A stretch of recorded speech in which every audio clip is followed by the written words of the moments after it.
Thanks for your time today, Lieutenant Governor. It says My we can go pleasure. 30 minutes, but I'm not going to take that much of your valuable time. I know how busy you are Heard that. every day, not just today. So we'll start off with President Biden is touting Bidenomics, of course. What do you specifically support in that plan, Lieutenant Governor?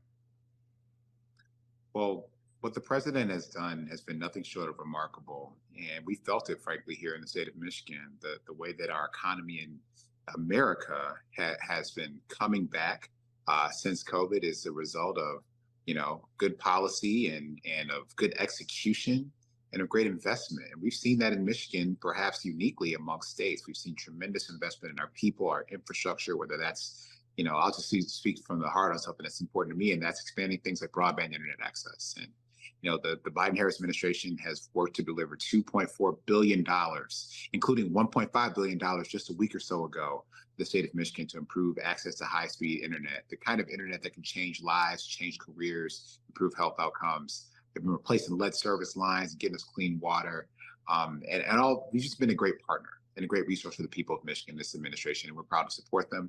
And that's what Bidenomics is about: giving people a chance, building the economy from the bottom up and the middle out. And so we're excited to be on the same team.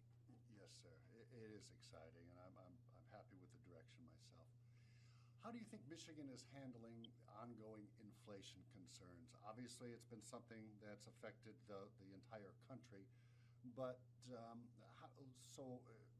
for us here in Michigan, how do you think we're handling it? We are addressing it head on. Certainly, inflation is a complicated problem. There are a lot of factors that go into it, but the thing that we all know helps is more money in your pocket. And so that is why Governor Gretchen Whitmer and I, in conjunction with our Democratic state legislature, the first time we've had Democratic control of the state legislature and the governorship in 40 years, and we got to work immediately putting money in people's pockets. The repeal of the retirement tax on retirement income earlier this year, putting money in people's pockets through the Working Families Tax Credit expansion, which put $3,200 in the pockets of 700,000 Michigan families. Those families represent half of the children who live in the state of Michigan, lifting people out of working poverty.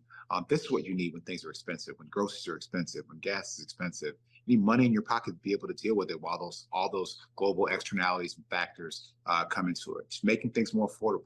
Make college more affordable through the Michigan Achievement Scholarship, which is now set so that going into the fall, when the kids who are becoming freshmen, 2 out of 3 of them will be able to go to college tuition free when you combine the Michigan Achievement Scholarship with other federal aid programs. We are expanding the affordable community college to being free for people over the age of 21 after the budget we signed last night. So all that to say, here in Michigan, we're working to make things less expensive so people can get by. Oh, that's wonderful. That's wonderful. And Lieutenant Governor, how do you feel that Michigan is rebounding from COVID? We're going in the right direction. Again, there's been some amazing investments that Governor Whitmer and I have been able to work with this legislature to make.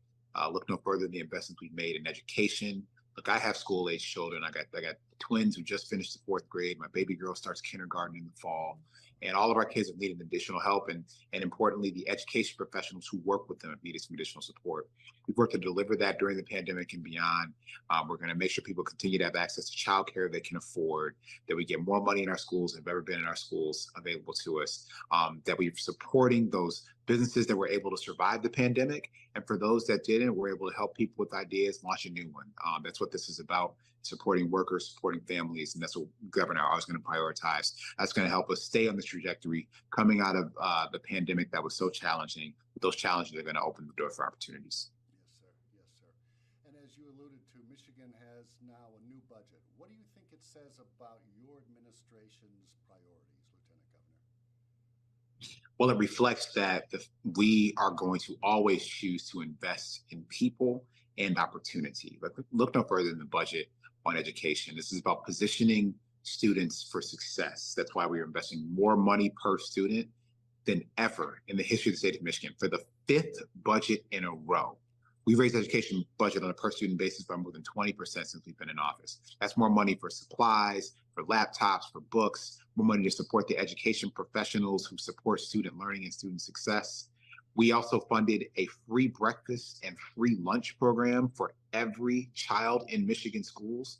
So no kid will have to be hungry, and so they can focus on learning and not on their bellies. This is going to be a game changer. We also are proud of the investments we're making to, again, that college affordability, expanding our Michigan Reconnect community college program, tuition-free community college program, to be available to people who are over the age of 21, not just 25. So this is going to make hundreds of thousands more people able to get the skills and education they need to get a job today in these thousands of jobs that we're creating in Michigan. One other thing I want to make a connection point to, we created something in this budget called the Make It in Michigan Competitiveness Fund.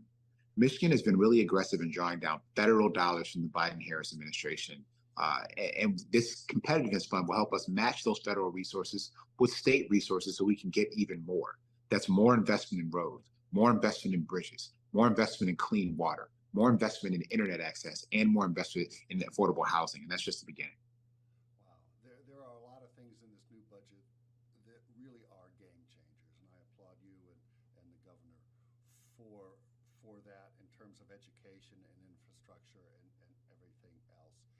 Speaking of infrastructure in some respects, the budget also includes $150 million to reopen the Palisades nuclear power plant and restart the nuclear reactor. What are the benefits to that, and do you think it's worth the safety risks that may come with it? So this is about making sure that the state of Michigan can meet the healthy climate goals that the governor and I set a little more than a year ago with the My Healthy Climate Plan. We're proud that this legislature is working on codifying that My Healthy Climate Plan. We expect to see that happen this year. But this means we need to diversify our energy mix. And, nuclear power can be part of a clean energy mix here in the state of Michigan. And so this funding that was appropriated here in this budget, which is, to be clear, contingent upon additional federal funding being secured for the project. But this is us, I think, making a statement that the state of Michigan wants to have clean energy. And we want to have clean energy available from a diverse array of sources, including renewable energy like wind and solar and others that we're building and investing in. But also nuclear can be part of that mix. And we believe that we can do it safely and responsibly. Yes, sir. So you talked about it a little earlier, Lieutenant Governor. Michigan recently won a $61 million grant for fiber network to boost internet access so we get high speed in more places for more people. What can you say specifically about those efforts?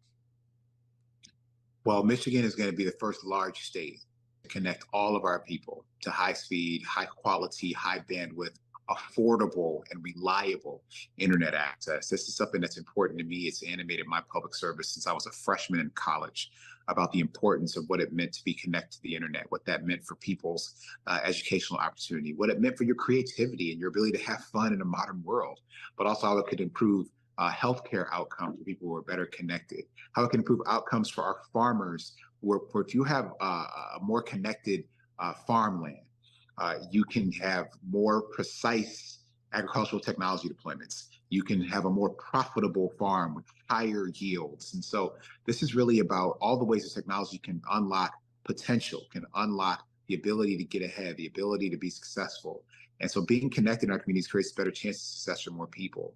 They also make places more desirable to live as we invest in affordable housing and other place-making opportunities. Having a robust internet connection means that it's a great place to live. You can work remotely. We have communities all across West Michigan in particular where that's possible. And we're going to make those investments so that we can do it in even more places. And it also